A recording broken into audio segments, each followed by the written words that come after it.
Alô, amigos, nós estamos começando pela UniTV, o canal universitário de Porto Alegre, mais uma edição do programa Viver com Saúde, que é encontro semanal focalizando um tema da área de saúde. Hoje, nós vamos tratar de saúde do idoso, focalizando aspectos ligados à prevenção e aos cuidados que devemos ter com os idosos. Esta faixa etária, o telespectador já deve saber, essa faixa etária, ela corresponde a uma parcela significativa da nossa população. E vamos falar também, eu quero assinalar no início do programa, vamos falar também sobre um livro, o livro Essências em Geriatria Clínica. É um livro escrito exatamente pelo convidado da edição de hoje do programa Viver com Saúde, o Dr. Eduardo Garcia, que é um médico pneumologista, que é professor da disciplina de Geriatria Clínica da Universidade Federal de Ciências da Saúde de Porto Alegre e também médico do Hospital Pereira Filho, que é ligado ao complexo da Santa Casa de Porto Alegre. É uma satisfação receber hoje aqui no programa, então, o Dr. Eduardo Garcia, que vai nos falar um pouco a respeito da saúde do idoso. De acordo com o IBGE, Dr. Eduardo Garcia, qual é o percentual de idosos na população brasileira? A gente sabe que é um percentual significativo. Sim, nós temos hoje um crescimento da população idosa no Rio Grande do Sul e no Brasil, que chega, segundo o censo de 2015, entre 14% a 15%, dependendo do ponto de corte que a gente faz, 60 ou 65 anos. E é curioso dizer que no Brasil hoje, a cada mês, mais ou menos 1 milhão de brasileiros ultrapassa a linha dos 60 anos. É um número bastante significativo, porque indica que o Brasil está envelhecendo e envelhecendo rapidamente, num nível muito mais rápido, por exemplo, que países como a França, como países europeus que já estão mais velhos do que nós. Só para citar um exemplo, nós envelhecemos nos últimos 20 anos o que a França levou 100 anos para envelhecer a sua população. E a grande questão é assim, será que nós estamos preparados para tudo isso? Algum outro país tem uma aceleração desse tipo, não? Então, tem vários países que estão em desenvolvimento, países da própria América Latina, a Coreia do Sul, países que cresceram sem guerras, sem mortes. A Europa teve esse detalhe que 2 grandes guerras modificaram o padrão. O Japão cresceu também rapidamente, mas como o Brasil, basicamente economias emergentes, economias semelhantes à nossa, em que nós não podemos ser classificados como desenvolvidos, e também não como não desenvolvidos, nós estamos em algum lugar ali no meio, e essa população também é uma população que está crescendo e está crescendo talvez sem um preparo adequado. Pois é, isso é que é uma coisa que deve ser salientada aqui ao telespectador. Agora, uma coisa que eu também quero fixar aqui, as características dos idosos de 20, 30 anos passados são diferentes das características dos idosos de hoje. Por exemplo, uma pessoa com 60 anos hoje é diferente da pessoa com 60 anos há 20 ou 30 anos passados. Então, como é que os geriatras observam, doutor Eduardo, essa transformação? Bom, com muita alegria, porque antigamente observar alguém com 60 anos, como a gente falava antes do programa, informalmente, alguém de 60 anos a 30 ou 40 anos era alguém que a gente dizia, puxa vida, como ele é velho, como ele é idoso, como ele está no fim da sua vida. Era a percepção que se tinha. Hoje, alguém com 60 anos, daqui a pouco nós não vamos mais considerá-lo idoso. É o momento que a perspectiva de longevidade humana aumenta, a gente olha para alguém com 60, com 65, com 70, 75 ou mais, que se mantém ativo intelectualmente, produtivamente, socialmente, ele é um cidadão ativo, responsável pelos seus atos, participando da sociedade, decidindo as coisas, e isso é uma vitória, vamos dizer, de um conjunto de fatores, do aculturamento da população, das medidas preventivas, do maior acesso à saúde, do maior acesso à informação, que é com grande alegria que a gente observa esse fenômeno acontecer. Há anos passados aí, repisando aquilo que eu tinha dito anteriormente, quando se falava de uma pessoa de 60, 70 anos, a gente já imaginava assim, que a gente não conhecesse, mas queria, digamos, ser apresentado, a gente já imaginava assim, um velho arrastando os pés, não é? Mas hoje as coisas mudaram, não é? Mudaram, estão mudando e a gente acredita que vão mudar cada vez mais, porque nós cansamos de ver na prática clínica, no dia a dia, pessoas com idade boa, 80, 85, 90 anos, e se mantendo ativos tanto profissionalmente quanto social e culturalmente, e isso os mantém, é a espécie da chama que mantém eles integrados na sociedade. É um dar e um receber, isso é muito bonito. Uhum. E levando em conta que o Brasil está crescendo na população idosa mais do que as crianças estão nascendo, nós estamos praticamente num ponto de inversão, em que hoje surgem mais idosos do que crianças nascem. Então a nossa pirâmide etária, nos próximos 20 ou 30 anos, vai sofrer mais mudança. Perfeito. Agora, a gente sabe que os idosos, eles resistem um pouco à mudança, não é? As coisas não se alteram para os idosos com tanta facilidade. Então eu pergunto, o que deve ser feito para alterar esse quadro, ou o que já está sendo feito para alterar esse quadro, ou que fatores concorrem para essa mudança?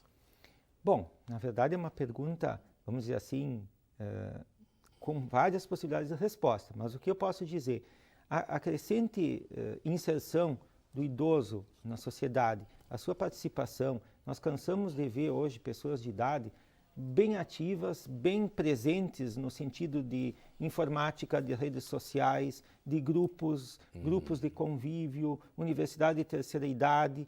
Tudo isso tem transformado o idoso num ser que participa cada vez mais da sua sociedade. E a troca é que ele se obriga, entre aspas, a estar ativo, a estar inteirinho para poder participar dessas atividades. E isso fornece também informação, acesso à saúde, a cuidados de saúde, um cuidado importante, a prevenção. Cada vez mais hoje se fala em prevenção, em alimentar-se bem, em fazer atividade física, em combater as doenças bem precocemente, que tem colaborado para essa longevidade saudável, que a gente chama. São medidas preventivas que devem ser tomadas, não é?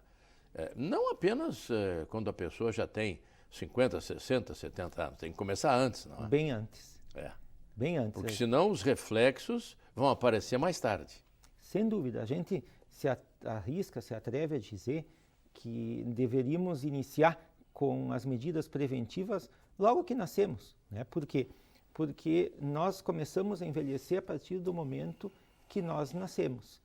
Por maior ou menor velocidade, alguém que nasce e que não corrige, por exemplo, uma obesidade infantil, vai ter grande chance de ter problemas ao longo da sua vida, até mesmo antes de chegar na velhice propriamente dita. Pois é. Agora, nós sabemos que um dos problemas, eu não digo que é o maior, não vou quantificar aqui o maior ou menor, mas um dos grandes problemas que os idosos têm é justamente a solidão. Não é? Essa solidão que decorre de uma série de fatores, não é? Eu acho que a participação da família é importante, a participação de amigos também, porque quanto mais está na solidão um idoso, eu acho que ele fica realmente mais ensimesmado, não é? Como é que o geriatra, como o senhor e a categoria dos geriatras em geral, estão reagindo em função disso? O que se pode fazer, o que já está sendo feito nesse sentido? Bom, esse é um desafio, e é um desafio que eu reforço aqui, não é do geriatra, mas de todo profissional que lida com o idoso, todos que têm formação na área de gerontologia. Isso pode ser o psicólogo, fisioterapeuta, enfermeiro, médico, Sim, arquiteto, engenheiro, sociólogo, antropólogo, os nossos políticos, É. todos, né? Então, o envolvimento de todos na causa do idoso é importante.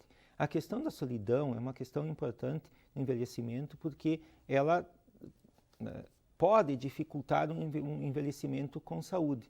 Ela pode, pelo que o senhor mesmo colocou, deixar o idoso mais em si mesmado, com menos relações sociais, com menos vontade de sair, de participar da vida, de ter a alegria de viver. E isso acaba trazendo consequências sociais, físicas e psicológicas para esse idoso, obviamente negativas. Então, não é um esforço único, nós enxergamos como um esforço de todos, de cada um, individual e da sociedade como um todo. Digamos assim, é um esforço multidisciplinar. Multidisciplinar, perfeito.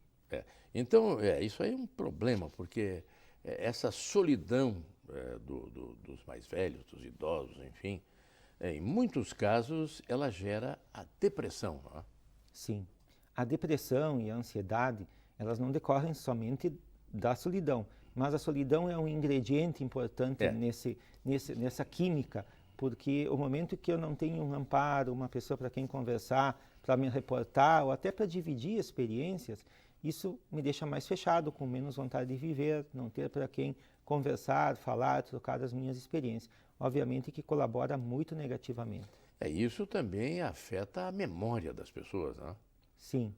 Nós somos o que nós vivemos. Então, os nossos estímulos, o convívio com as pessoas, o participar de experiências, de viagens, de passeios, de universidade de terceira idade, de convívios com o grupo, a gente, ao mesmo tempo que dá, a gente recebe.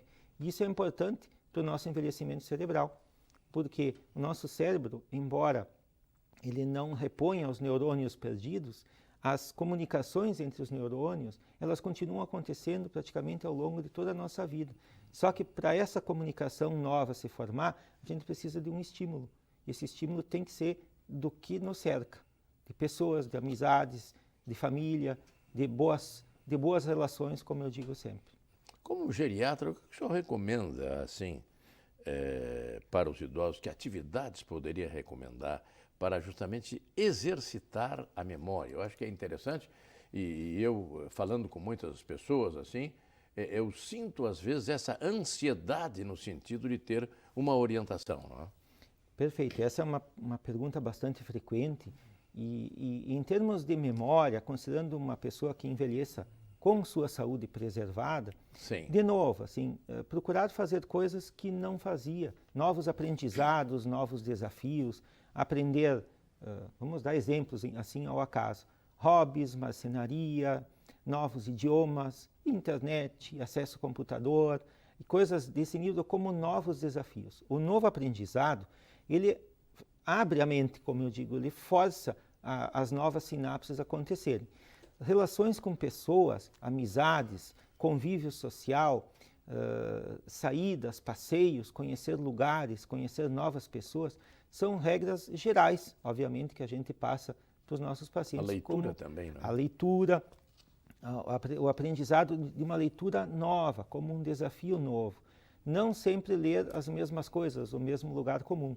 Quando a gente se impõe um aprendizado, uma leitura, ou até um hobby, um artesanato, alguma coisa assim, força os canais a, vamos dizer assim, formar novas conexões neurais que ajudam a envelhecer o cérebro com mais saúde. Pois é. Muito bem. Antes que a gente passe depois ao segundo assunto desse programa, que é o livro que nós vamos apresentar, eu pergunto então que o senhor pode então resumir assim como uma sugestão aos idosos e àqueles que lidam com os idosos? Bom, eu dividiria em 3 conselhos, né?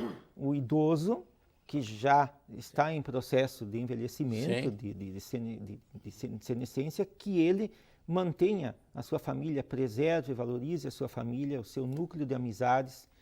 Isso é muito importante como uma retaguarda.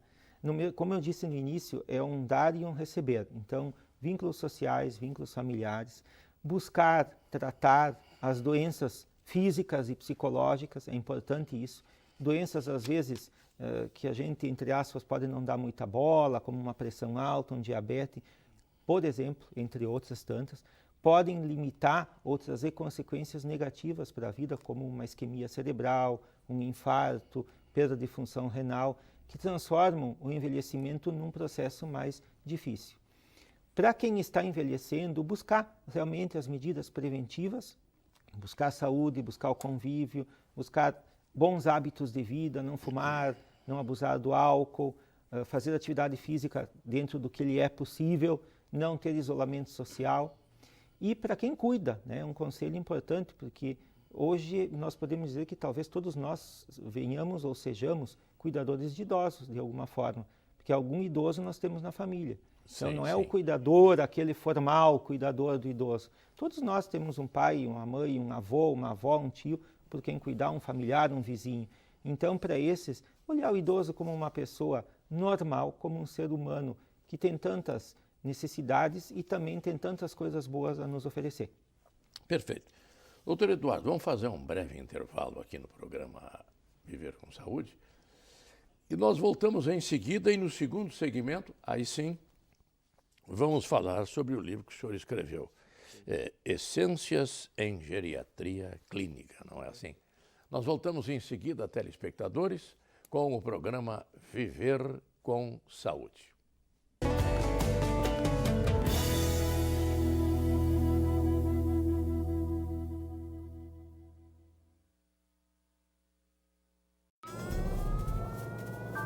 Há mais de 40 anos, um grupo de médicos criou uma organização de emergência médico-humanitária capaz de oferecer ajuda às pessoas em meio a desastres naturais, epidemias ou guerras, atendendo os mais necessitados sem se importar com raça, religião ou ideologia.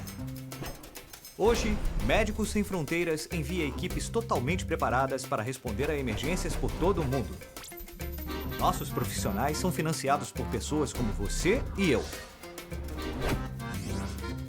Conheça-nos, participe, apoie, porque juntos chegamos mais longe.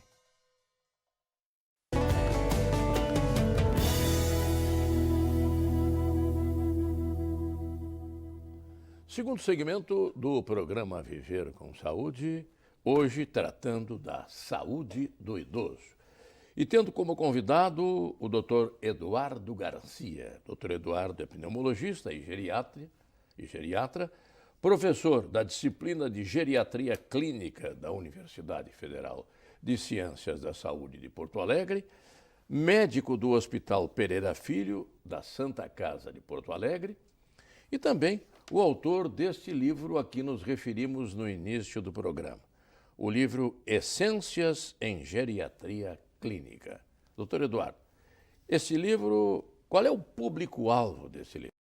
Pois bem, esse é um livro, na verdade, que surgiu de uma ideia dentro da disciplina de Geriatria Clínica da Universidade dos alunos. Os alunos propuseram, e quem for olhar o livro com mais a proximidade vai observar que existem vários autores. Eu fui organizador, nós temos precisamente 102 autores colaboradores, então foi um trabalho de mais ou menos 2 anos, cujo objetivo era fornecer um material atualizado, voltado para o ensino, não só nas áreas de medicina, mas nas áreas de saúde, porque esse é um livro multidisciplinar, ele engloba autores da área de psicologia, enfermagem, nutrição, fisioterapia, medicina, etc., que participaram dessa obra. Então tem um cunho multidisciplinar, o público-alvo é para todos os alunos, em primeiro momento, que tenham nos seus currículos o ensino de geriatria ou disciplinas correlatas.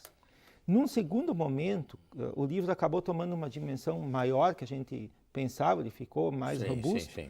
A gente se atreve a dizer que até para o profissional da saúde, que hoje busca mais conhecimento, pode procurar nas páginas do livro mais informação. Mas não é um livro para o público em geral, assim, né? Não, isso é importante essa pergunta, porque esse é um livro que não vai ser vendido, não veio com esse objetivo, não vai estar em livrarias. Ele é um livro que vem de uma parceria, de um produto de uma parceria, e aqui é importante dizer, do Fundo Municipal do Idoso, da Santa Casa de Misericórdia de Porto Alegre e da Universidade Federal de Ciências da Saúde de Porto Alegre. As instituições, através de um acordo, permitiram captação de recursos para que esse livro fosse efetivado, e esse livro, então, vai ser distribuído e já está sendo distribuído para as universidades do estado do Rio Grande do Sul que tenham no seu currículo a disciplina ou ensino da geriatria. Então, mediante solicitação das bibliotecas, a gente tem enviado sem custo, porque esse livro foi financiado através de captação de recursos, então é um livro que vai ser doado com o objetivo específico de aprimorar o ensino da geriatria nas nossas universidades no Rio Grande do Sul. Veja bem o telespectador, não se destina ao público em geral, mas o público em geral se beneficia daquilo que está no livro, porque ele atinge justamente os alunos, que são os futuros profissionais de saúde, e atinge mesmo os próprios profissionais que têm aí algumas orientações, enfim, específicas dentro dessa especialidade. Eu acho que isso é importante. Como é que surgiu a ideia de escrever o livro? Bom, era uma necessidade, a bem dizer, a literatura em geriatria, ela é ampla. Nós temos muita literatura no mundo e até, digamos assim, no Brasil. No Rio Grande do Sul, a gente também tem, mas o foco, a preocupação desse livro era que servisse para os bancos escolares. Tanto que no prefácio a gente colocou uma frase: nasceu nos bancos escolares e vai se dirigir para os bancos escolares. Então tem muito aluno que participou, muito acadêmico que participou, sob supervisão, numa linguagem que torna mais palatável a leitura. Muitas vezes nós temos artigos e capítulos de livros que são pesados ou são escritos numa linguagem mais elevada, mais distante. Essa linguagem foi feita por aluno, revisada por professor, mas ela é direcionada para um público. Então, ela tende a ser mais fácil e mais objetiva. O que se poderia, digamos assim, salientar de mais relevante no processo de criação desse livro? Olha, para nós que participamos desse livro, foi uma grata surpresa, principalmente pela integração das diferentes áreas, tanto dentro das áreas médicas, por exemplo, cardiologia, pneumologia, geriatria, e todas as áreas foram contempladas, assim como a interdisciplinaridade com outras áreas da saúde, como fisioterapia, nutrição, fonoaudiologia e outras tantas que participaram. Então, essa integração, a busca do conhecimento, mas o que eu poderia mais salientar, que foi extremamente gratificante, foi a experiência construtiva de realizar esse livro lado a lado com os alunos. Eu entendo que tenha sido um processo para eles de aprendizado, de enriquecimento, mas foi para nós também, para mim pessoalmente, em que eu aprendi muito com os alunos, principalmente com a agilidade que o público mais jovem hoje tem de se comunicar, de organizar reuniões, de fazer revisões online. Então, esse processo todo foi extremamente gratificante. Não, isso é realmente uma coisa importante. Sobre parceria, o senhor já salientou também quem foi parceiro, mas nunca é demais repetir, porque essas empresas e essas pessoas realmente merecem que se divulgue efetivamente a colaboração, o auxílio que deram. Não? Com certeza.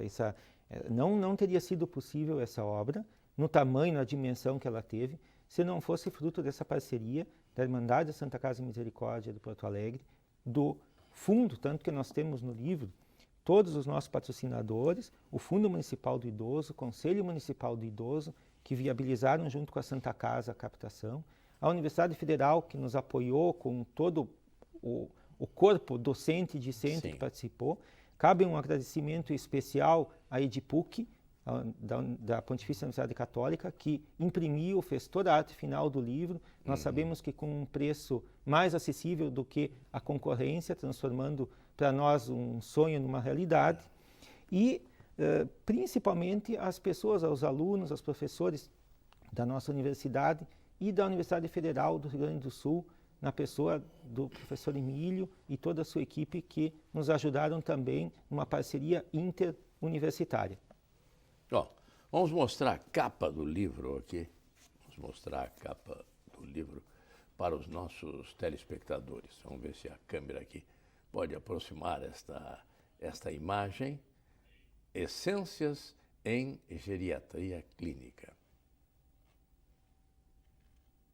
Esta é a capa desse livro, que tem quantas páginas? Olha. 714. 714 páginas, hein?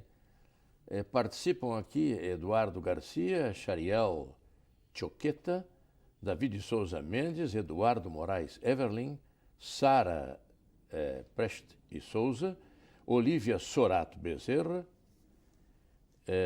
que são então os organizadores, com a coordenação aqui do doutor Eduardo Garcia.